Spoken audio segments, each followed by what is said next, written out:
Good evening to all. I think my voice is audible. Yes. Right. Okay. Once again, good evening to all. In the place of our Mangalore Indian Concrete Institute Center Chairman and Secretary, I am Anil Baliga, the Treasurer for Mangalore Center. It's my privilege to welcome you all to this QCrete webinar number 37. And first of all, I would like to welcome Dr. H.S. Nagaraja sir to this special webinar, and also I would like to welcome all the participants. I think I can see around 107 participants as of now, and I am sure it will be much more. So welcome to all. At the same time, I would like to welcome Mr. Shelly Fernandez from QCrete, and of course, one and only Kaushika sir. Welcome to you. And with this, actually, I would like to invite all the ICM members of Mangalore Center to this particular webinar, that is QCrete webinar, ICI Mangalore QCrete webinar number 37. And I conclude my welcome address, and I hand over the proceedings to Mr. Kaushika sir. Thank you. Thank you, Anil Baliga sir. As it is a special day today, and I'm first of all thankful to Dr. H.S. Nagaraja sir for accepting our invitation, and I will just run through profile of Dr. H.S. Nagaraja sir. Dr. H.S. Nagaraja, or HSN as he is popularly known, he is a distinguished educationist, committed teacher forever, philanthropist, member of decision-making bodies of several organizations, and a responsible social citizen. His journey is the remarkable story of self-made man and his indomitable will and enterprise to build organizations that deliver enduring value and institutions that serve the society at all levels. It all started in 1964 when HSN stepped out from the National College Basavangudi as a young graduate in science. He went on to complete his MSc in physics 1966 from Bangalore University. Academics beckoned him professionally as well. He joined Vijaya College as a lecturer in 1967, and he completed his PhD in the area of molecular physics in 1963. Realizing the students in Bangalore who were pursuing IIT JEE did not have adequate training, HSN came forward to provide the much needed learning support, although in a small way, at his Bull Temple residence. Thus was born BASE. As the founder director of BASE, HSN has painstakingly built a 400-member organization, BASE Educational Services Private Limited. HSN, through his philanthropic act and professional expertise, has established and is actively mentoring and nurturing Prayoga, a non-profit organization focusing purely on education research. Prayoga intends to bring about a transformation in society by enhancing the utility and quality of learning at the school level. Prayoga Education Research Center campus has a built-up area of 25,000 square feet spread over 1.5 acres, set to provide best-in-class research facilities for learners, teachers, researchers, and open to school catering to economically weaker sections of society at no cost.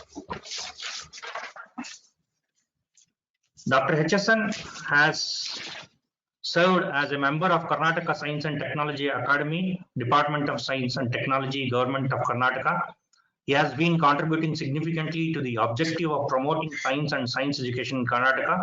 Dr. HSN has worked as a member of syllabus committee in physics and electronics in PU and degree levels, Dr. HSN has authored over 30 books in physics and electronics. These books are referred by students across the country for learning the subject and also preparing for various competitive exams.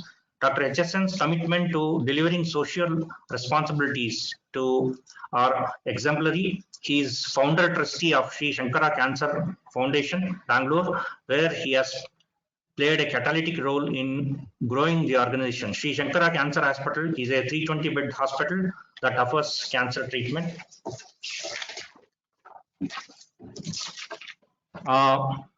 It is a very short time just to introduce him. He has helped thousands of people in various ways, friends, relatives, people from all fields just run to him for help. God has blessed him with infinite energy and enthusiasm to help others. We can write books on him, how he has helped people. More than anything else, I repeat this statement. We can write books on how he has helped others. Thank you, sir. The floor is yours. Please, you can speak now. Sir. Thank you.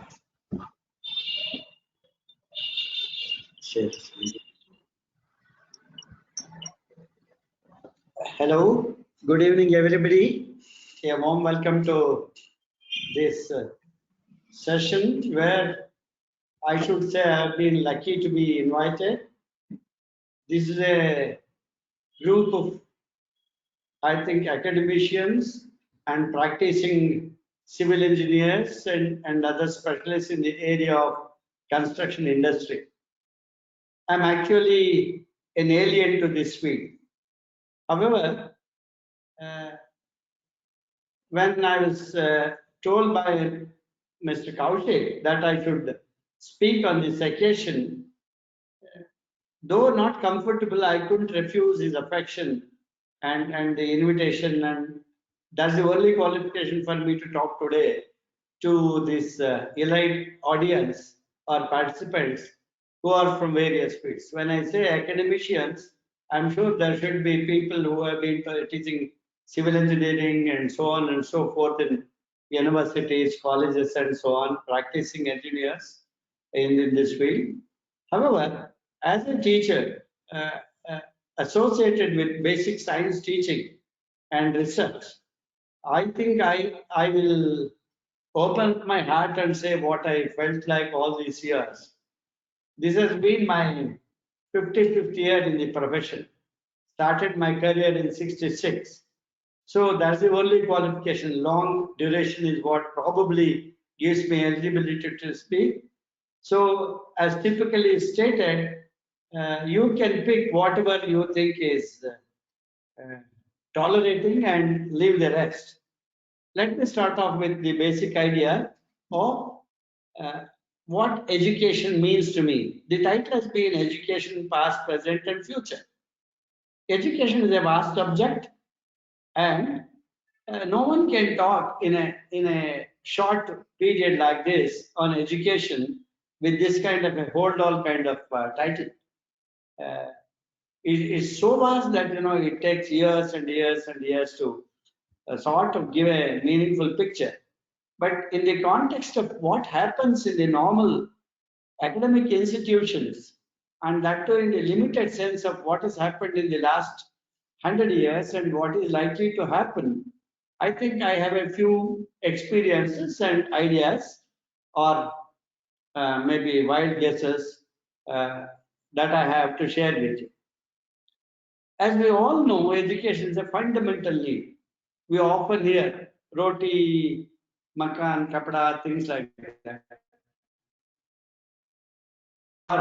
When we were all young, we were taught that the basic needs of any human being in the topic of civics. They used to say food, clothing, shelter, and so on.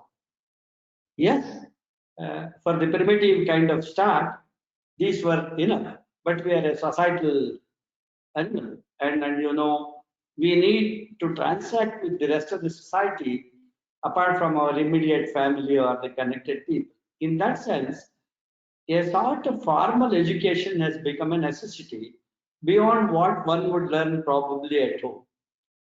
That is, a learning community is what we try to understand today, and that is the need of the individual.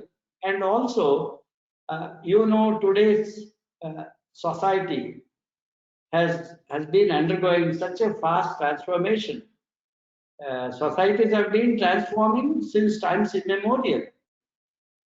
However, the pace of change is so high today that if we lose even a short period, the cost of losing that change could be highly damaging for the future generations, and therefore societies have to be extremely cautious in understanding the meaning and purpose of education and the education systems that our society needs.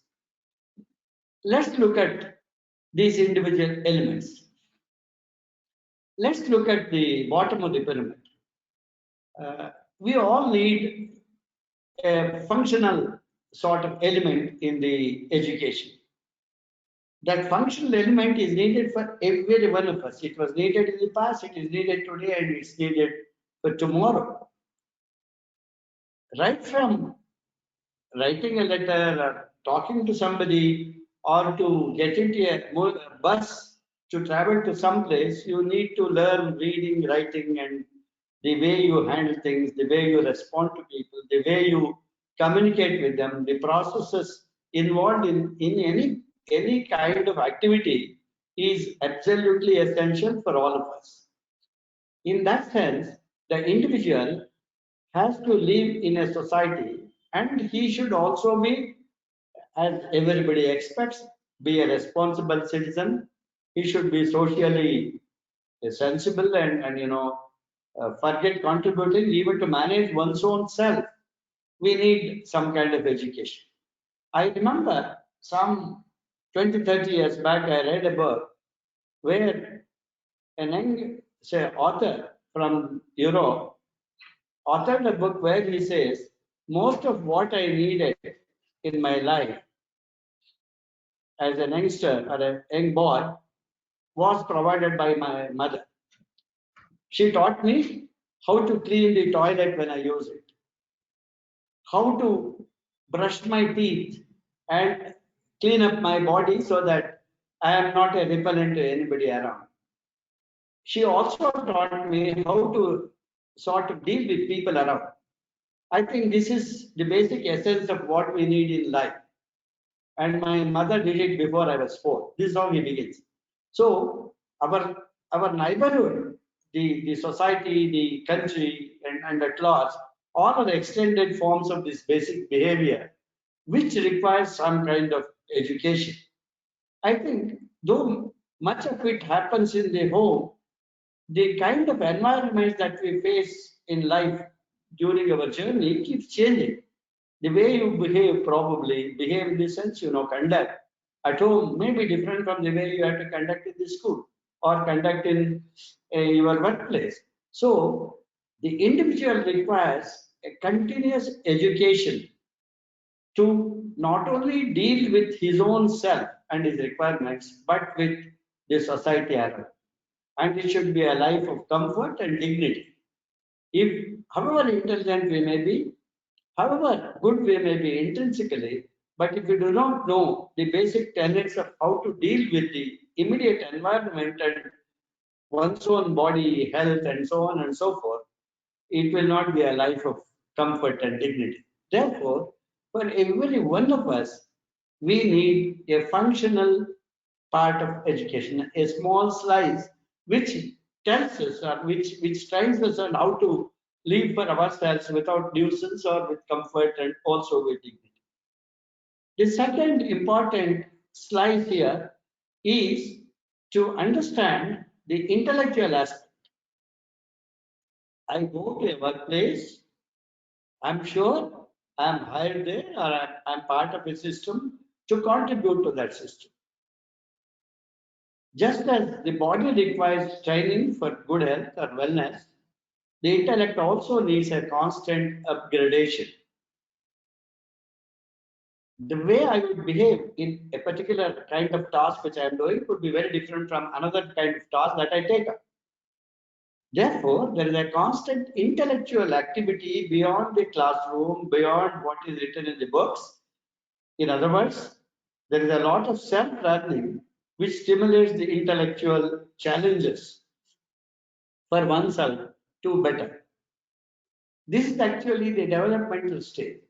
Imagine I am working in a, say, infrastructure industry. I am competent, but I still use that name. The house that people build today could be very different from the houses they built once, because the construction material might have changed, the conditions that prevail around in the environment will be changed. What I use in a rainforest kind of area could be very different from the material that I use in a tropical weather or in a desert condition. So, constantly to do better and to meet the requirements of the development as needed, we have to constantly challenge our intellect and understand the needs of the part of society where we work. So, in that sense, there is always a need for challenging the intellect and do better so that the same piece of task is done better. Take the example of a carpenter. The way they would probably make a piece of furniture one time is very different from the way they would do it today. The quality expectations have changed in the society around us. The utility has changed. The materials have changed. People's expectation has changed. Everything keeps changing. You know, we live in a world where change is the only permanent thing. And therefore, to meet the basic developmental requirements, we have got to intellectually keep challenging. Similarly, it's a changing world. If we look at the even 50 years or 60 years of the life we have lived, things have changed so much elsewhere and also changing so much here that we need to create new bodies of knowledge. We have to understand new paradigms. Therefore, this is the advancement level. Imagine, because of global warming, tomorrow people can't live on this piece of planet in some areas at all. Who knows? Dwellings may be inside the ocean. We do not know, or people may have, say, space stations or create living spaces outside of this planet. And therefore, we need to, say, develop or create newer bodies of knowledge and create newer paradigms which we can't even imagine today for the future. So, from an individual, there is a functional piece which is purely personal. There is a developmental piece which involves the person and the system in which he works, and an advancement where new challenges and probably entirely different kind of scenarios have to be addressed, and that work has to also happen from an individual from a futuristic angle. But imagine the society fulfilling the societal needs of materials and goods. Everybody has to do some kind of work which he or she is capable of working. That's a functional need. I go to my office, I have a certain task, and I need to do that not only honestly and intelligently, but I should also understand the needs and do that. That will just keep things going. It is not that I contribute something big. So a task is known, the process of doing that or achieving that is known, and I have been appointed for that purpose, and that has to happen from a societal angle. So this is the functional need for the society where the individual contributes. But meeting the challenging, changing needs of the society through improvement in technology and process. For example, if telephones were not there one time, communication to distant places would have been different. So people started with the existing knowledge, the changes that were needed, and therefore probably one example is, let's say, the case of a telephone. With internet and other things, the communication has undergone a radical change. The world has shrunk. So when such drastic changes happen, inventions happen, new discoveries happen, the changes are very, very big, very big. And if we don't catch up, we will be left behind. So help the society take a big leap for the better. For example, today people look at minerals and materials from outside this earth.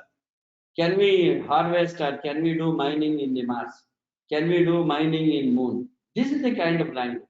Can we make people travel in space and experience fun and things like that? Space travel? What kind of technology is needed? So this kind of things keep happening in the society, and the pace at which these are happening now has never been the pace any time in the past. If we look at some 100 years of human history in the development of science and technology and society, obviously the 50th year is not the midpoint. The midpoint may be 90 years if you count from 100 years back. And the same way, if you take the next 10 years, the midpoint may not be 5 years. The midpoint may be 1 year.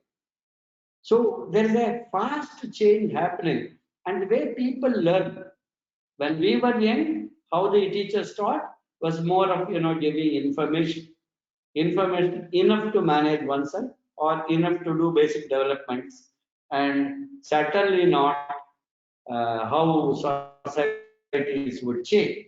But today, if we look at this fast changing world, if we don't help the society with our younger population to catch up, we will be actually making this planet uninhabitable, or there will be misfits to survive on this planet.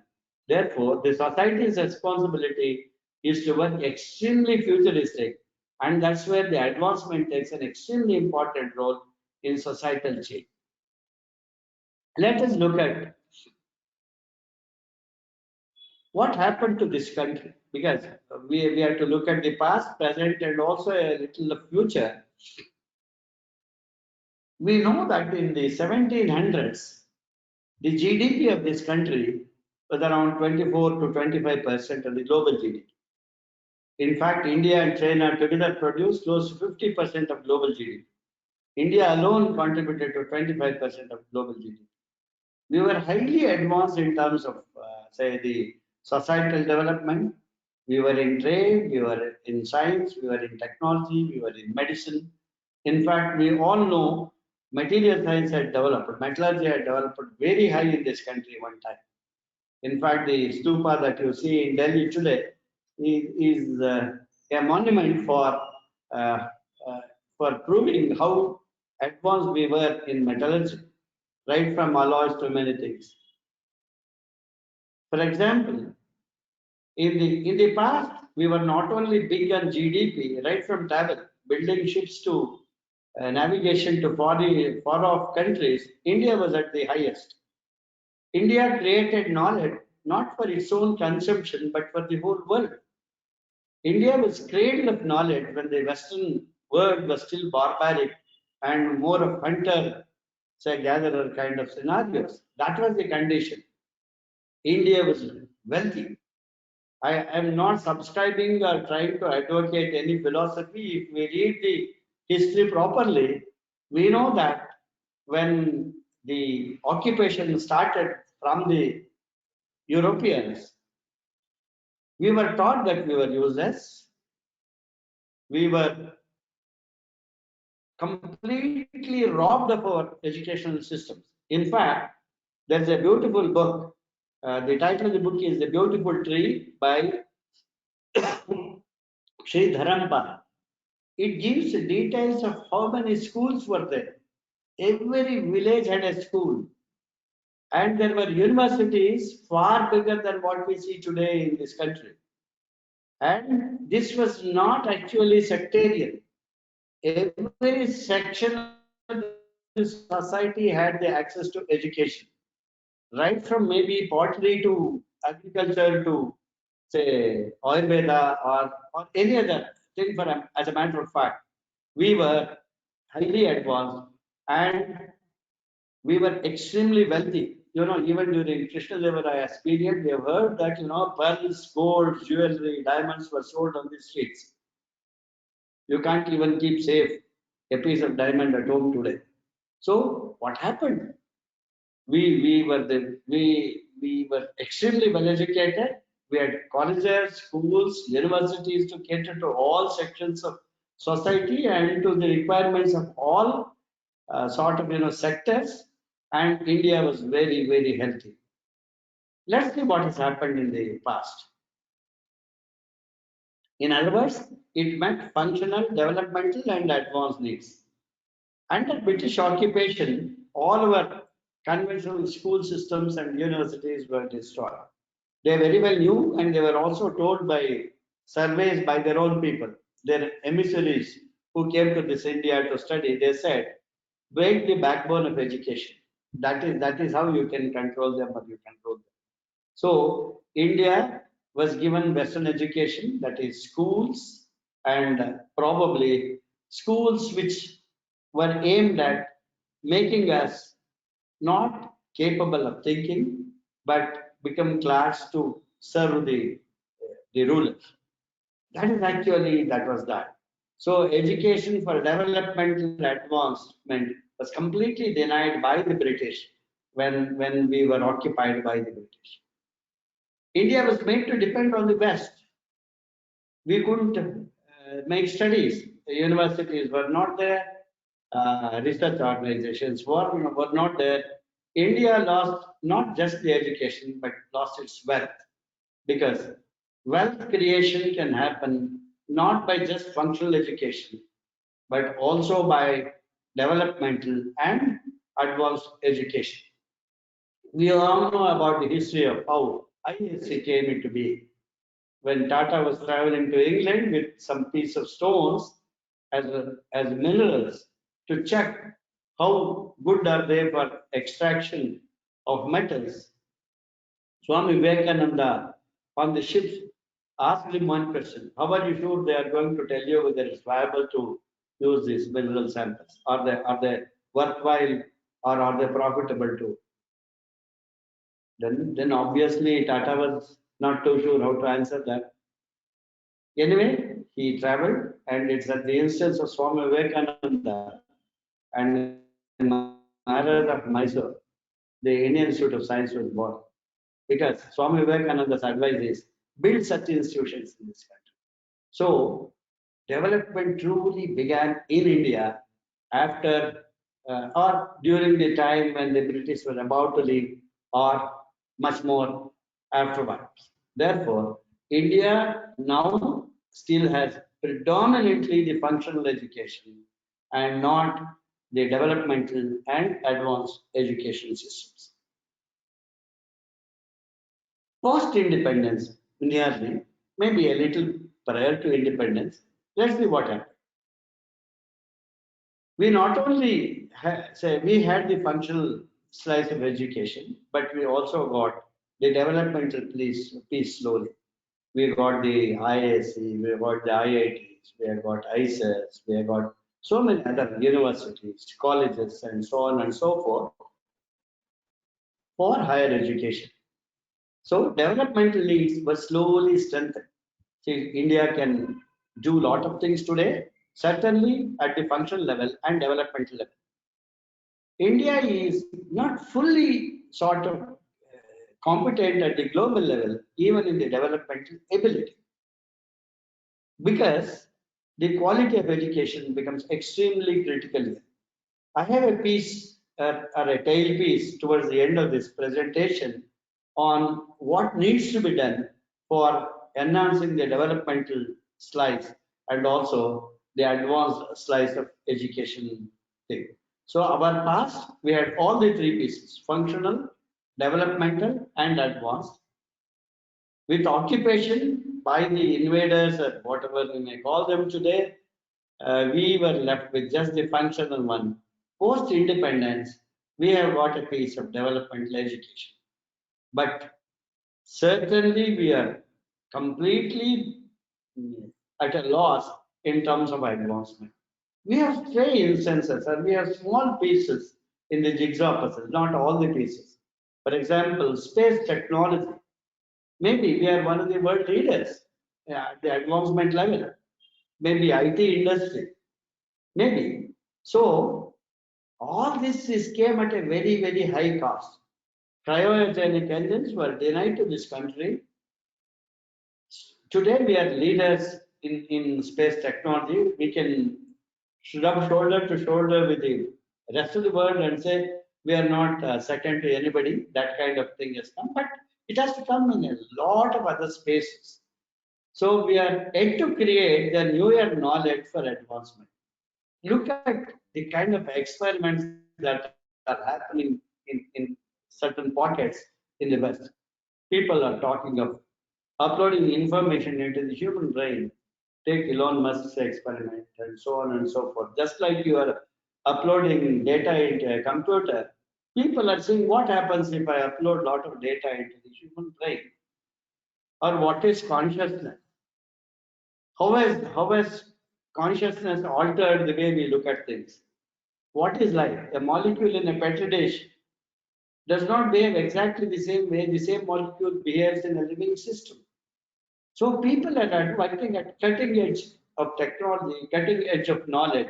What is the relation between the conscious or the material body and the non-material mind? Brain is different as we know from the mind. So what is that relation? What triggers that? How does that interaction happen between the material and the non-material? What exactly is life itself?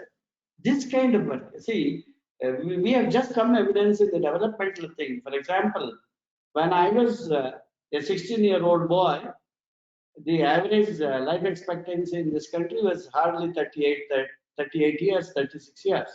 But today the life expectancy is around 70 years plus. So we have built reasonable healthcare systems. We have built how to use technology and survive and do things reasonably well. But still, we have to do a lot of things in the advanced technology for which we need money and the manpower. The manpower is certainly good. In fact, to share a small, say, data from a survey that was done maybe a decade back. A survey was done across some 80-90 countries by a group to find out who is the most creative child in the whole world. This was done across several countries. The age covered was right from the age of 5 to the age of 20. The survey report says at the age of 5, the Indian child is the most creative child in the whole world. At the age of 50, the Indian child occupies some 15th position or 20th position. So imagine the child is number 1 when it is 5-year-old, and we successfully bring it to 15th or 20th position by the time the child reaches 50. What is our education system doing there? We are confined to rote memory. We are confined to repeating things, right? Exactly. Something like makki ka makki or verbatim in the question papers and earn marks cards. And this will not take us forward. Therefore, if we are to truly do well in developmental and advanced slides, our whole education system has to change. So long-term wealth and strength can only be obtained through advancement, and that's the need of the hour. So we had all the 3 pieces. We were robbed of the 2 pieces and left with 1. We have reasonably acquired 1 and 2, rather 2. It's high time that we quickly catch up with level 3 or the advanced piece. Now, let's quickly look at how to build this advanced. Unless our functional knowledge is more of not just the basic skills of information and knowledge. I know this, I know that, I know Newton's law, I know Avogadro's hypothesis, I know the quotient of Young's modulus. That is, I know that. It's more in a product of science that we know. We do not know the process of science in our education system. Therefore, to make functional things, unless it's a pyramid, unless the base is very broad, unless our functional part is much, much stronger, it can't bear the weight of development. And unless our developmental studies or learning part in the education is to move up, our advancement cannot happen. Therefore, people have to optimize on the functional level. It requires a lot of encouragement, and in the developmental level, we have often heard people saying, 80% of our engineers are unemployed. Who is at fault? The child is not at fault. It is the system that has let them down. Therefore, education is one of the most critical things as of today for national development and to survive on this planet. And therefore, we need to quickly move to the advanced level as fast or as at a sort of what should I say, rocket speed we should approach. In fact, I was talking to somebody who is a very accomplished man, and he was telling me one day, Nagaraj, in the next 10 years, we live in a world where three kinds of societies exist, three kinds of countries exist. One kind of country which cannot do any technology, which cannot even do any development. They will be left, they will be sort of, what should I say, left behind with nothing. No technology, either for use or for development. The second society is one which can consume the technology but cannot develop. The one which produces technology is the one that will survive. So if India has to be, if not a producer of the latest technology, it should at least remain or move quickly to the consumer of that technology. Otherwise, we will be left to the last. That is, we will be illiterates in terms of future survival. So there's a need, and this becomes a little personal from now on. I am now part of an organization called Prayoga. It is an institution built to work in this direction or in this framework as an educational research institution. If we know how children think and learn, we can design the menu for their learning. We can build the skills. As you know, knowledge and understanding are the lowest levels of skills. The other skills are higher order thinking skills, are typically, as academicians call it, arts. We should quickly move up to that in our education system. Otherwise, people remember and write exams. Nothing of the mid band and the top band happens. So this institution is the one where I am associated. This is a not-for-profit educational research institution. This is established in 2015, registered under the Trust Act, and the vision is to bring about transformation in society by enhancing the utility and quality of learning at the school level through research. We know that today, for any industry to prosper, for any organization to be contributing to the society well in its own space, research is an essential thing. The way we probably did anything in the past is not the way we do today. Research is the one that helps us to understand why we are, how and why we should do better, and what are the learnings that are needed for moving forward. Otherwise, it will be something like, you're static. Static is nothing but stagnant water. It only stinks, and that's the end of the group. Therefore, research is essential. And apart from learning good chemistry or good physics or good engineering, how to learn civil engineering or how to understand the nuances of electrical engineering or whatever, physics. Knowing laws of chemistry is one thing, and even evolving it is one thing. But if we do not know how to learn chemistry or how to learn physics, we cannot progress to the advanced level. And therefore, the vision is to bring a transformation in the society in the days to come. India lacks in the culture of educational research. See, if we scan literature today, if we find some 100 papers published in, let's say, school level physics learning or chemistry learning from the best, we will have not even 5 or 10 papers from India, which is the largest democracy and which has the largest diversity. What is really happening is, somebody says the Singapore mathematics is good, you teach that book. In Finland, they do phenomena-based teaching. Do here also. See, education is culture specific, and therefore, unless whatever we borrow is applicable here, we should be using it.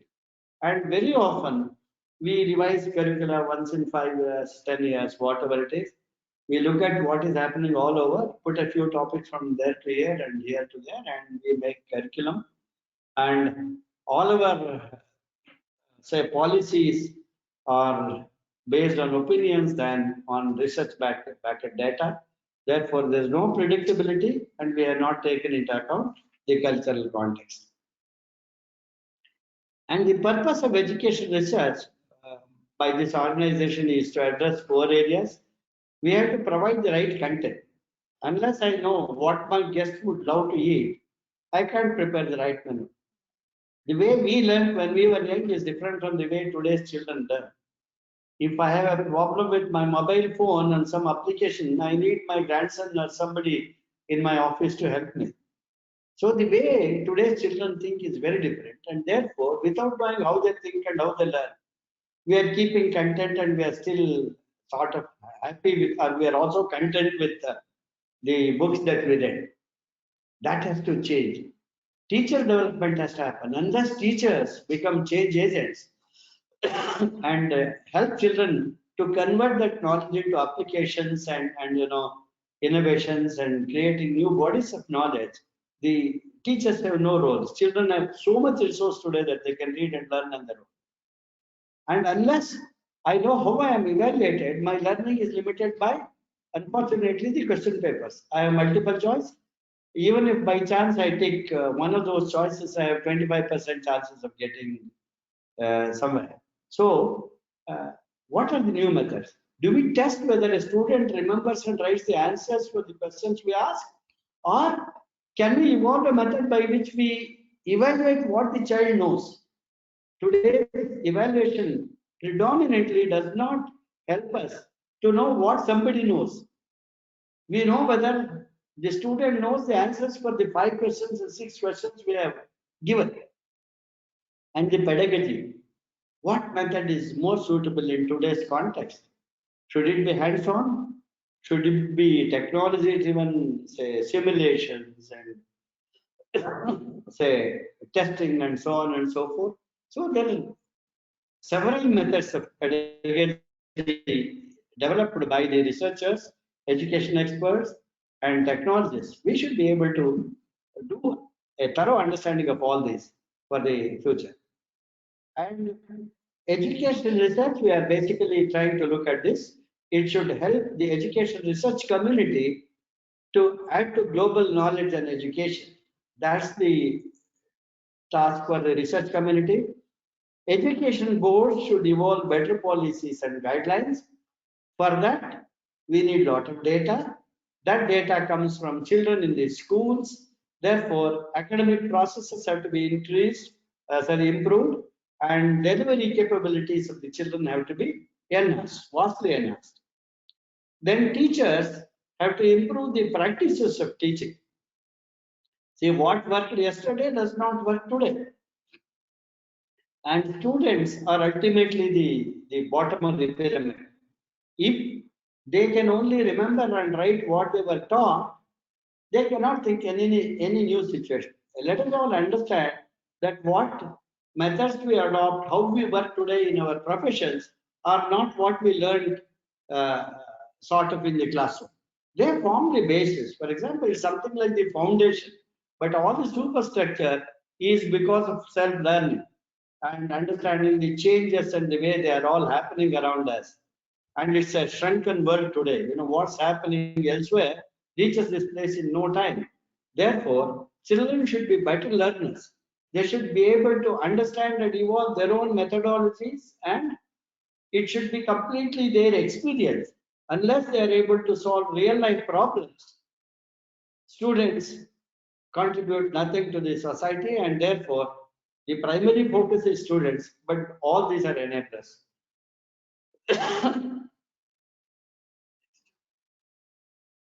This is the advisory board of our Prayoga institution. Former Chief Justice of the Supreme Court of India, Dr. M.N. Venkatachalaya, has been the president. Professor Gurrao, Professor Omkar, and Dr. Nagasuma, Professor from Biochemistry, are our advisory board members, and Mr. Kumar and Adiga are from industry. Both are from the IT industry. They are all advising on see their perceptions and what research we need to do a 360-degree get. This is a team photograph the previous years. Yes. Now the national education policy for the first time in this country has come up with something very drastic and very progressive. So it focuses on the 21st century skills. It says adopt experiential learning as the methodology. That is, children should learn by doing, learning by doing. It's not even just doing, they should have an open-ended kind of thing, they should meet challenges, find solutions, again meet challenges and find solutions. Therefore, everything should become systemic. In other words, it should become part of the thinking process. And education should shift them towards competency-based learning. What competencies do I get? Do I get, say, let's talk about design capability? Do I get computational capability? Do I get this capability? This kind of evaluation should happen than whether somebody can remember or solve a problem.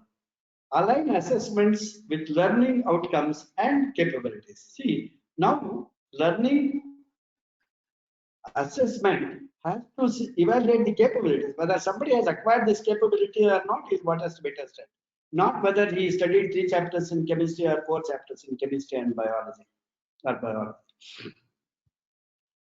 Then we are working in 6 areas, but major areas are something called Kriya and Anveshana. And see, Kriya is connected with the school systems for learning, where children get hands-on exposure to learning, and it's one of the things defined in the new education policy as an experiential method. And in all our courses, be it a school curriculum to a college curriculum, general degree program, or an engineering, what we often do is we do lab work, no doubt, but theory is taught and then some experiments are done. Very often we don't understand how that really comes, that experiment is related to the theory that somebody has done. We have measurements lab, we have verification labs, and so on and so forth. We have no labs to teach them exploration. So exploratory work has to happen. That is happening in Kriya, and it is stitched for the national curriculum framework so that every child should be able to learn in an experiential way. And all our programs are still closed-ended. It's not open-ended. Imagine there's a real life problem. Some crop is not growing properly somewhere, or a structure is cracking whenever it's built in a certain area. A student should be able to, and a professional should be able to evaluate.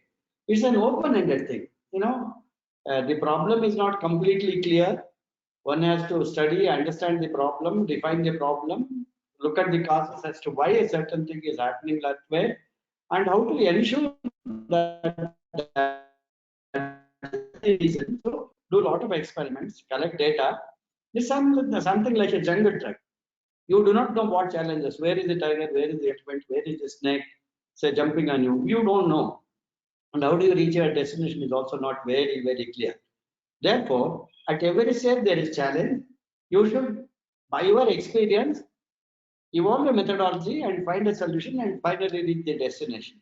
This is an open-ended thing. This is what happens in regular research by people after their graduation or post-graduation.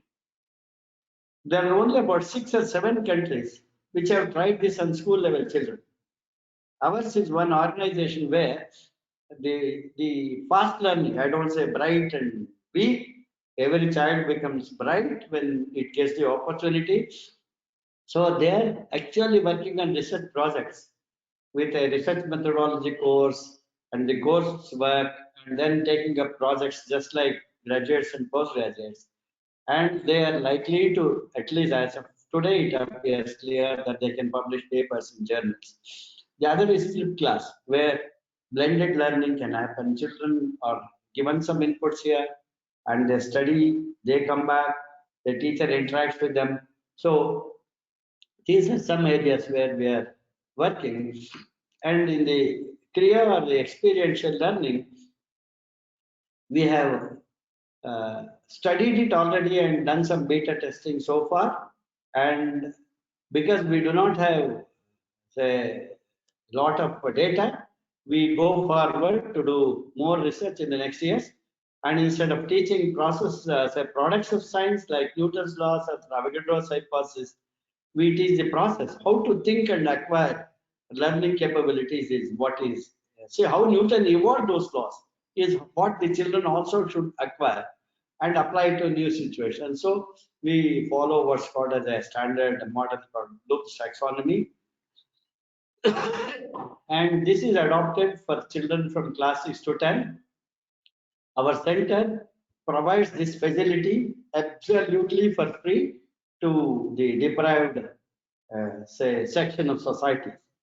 Children from, say, average to below average economic categories get free facilities in our center. And we also go to schools after some time to see if they get some support funding and we establish and train those teachers. And children should become rather discoverers, and they should also get a more holistic thing than what is happening today. It's a multidisciplinary approach in the classroom. And research areas, I think I'm running short of time. We are working in some 6 areas. And for economically weaker sections, it comes absolutely free. We find the funding for ourselves and support this. And in a short while, we will be able to scale it up to go to other schools and enable those teachers to get the training, etc., free from us. But they will be able to run these programs in their own schools. We will have a lot of CLIA-enabled schools where teachers are trained, principals will help us monitor, and the managements get the benefit, and we get data from those schools so that our data can help us enable policymakers to make decisions more thing. And in about the next 3 years, we would be addressing roughly or interacting with about 20,000 students. This is our target. And we will reach about 40 schools by 2024. This is the target we have fixed. Anveshna is the research program I told you. And the Anveshana, I said, is not a closed-ended system, but it's more like an open-ended system where children are challenged at every stage to find solutions to real-life problems. And this is our campus. Probably I'll quickly take. This is built on about 1.5 acres of land, and it consists of about 26,000 square foot. We are often used to talking in this country that it's a poor country and we can't afford this. But the poorest child, we do not know where did Abdul Kalam came from. And not many people have studied on the street, right? Ramanathan, what happened?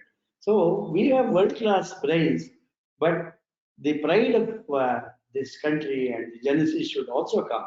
If tomorrow a student goes to Washington, as he grows, Washington or Tokyo or San Jose, whatever it is, he should say, my village had an equally good land. This is our responsibility for the present generation. This is on Kanakpura Road. And this is the campus we have built, and this is a modern infrastructure with safety standards which are adopted globally, like maybe the eye wash to showers to safety gloves to safety goggles children should wear to aprons. Everything is provided to the children so that they not only sort of do this experiential learning as a learning process, but they also use precise tools and work in an environment which compares with the best in the world elsewhere. Thank you very much. This is my journey in the last 55 years. And I would like to conclude that you have all been people who have been accomplishing, who have accomplished lots of things in life. I'm only lucky to be invited to talk to you, and please share your views and things like that so that Prayaga can also improve to serve the population better. Thank you very much. Thanks, Mr. Kaushik and every others connected with the QCrete for giving me this opportunity. Namaste. Thank you. Namaste. Thank you, sir. Our MD, Shelly Fernandez, will make the vote of thanks. Thank you. Thank you, sir. Good evening, friends. We have come to the end of a very interesting topic, education, past, present, and future.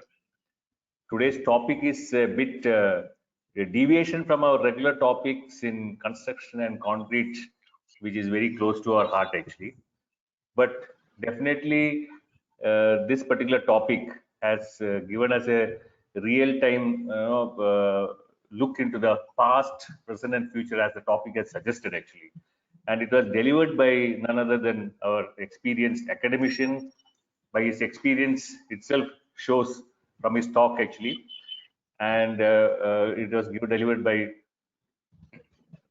H.S. Nagaraja. And he's a chief mentor, Prayoga Institute of Education Research. And we are very, very happy to have you, sir, for this particular program. And I hope definitely the civil engineers, it is an eye-opener for the civil engineers. Actually, basically, we have to see the roots, how the education matters, and what you have suggested that even after graduating from institutes, technical institutes, most of our people are unemployed actually. And what is the core issue? You had gone into the details actually. Thank you very much, sir, for your excellent and knowledgeable presentation actually. Thank you, sir. Thank you. Thank you. I thank all the participants who had spared valuable time to attend our QCrete webinar series actually. I am Shelly Fernandez signing off till we meet for our next webinar with a new topic. Thank you all. Thank you, sir. Thank you, sir. Thank you. Thank you.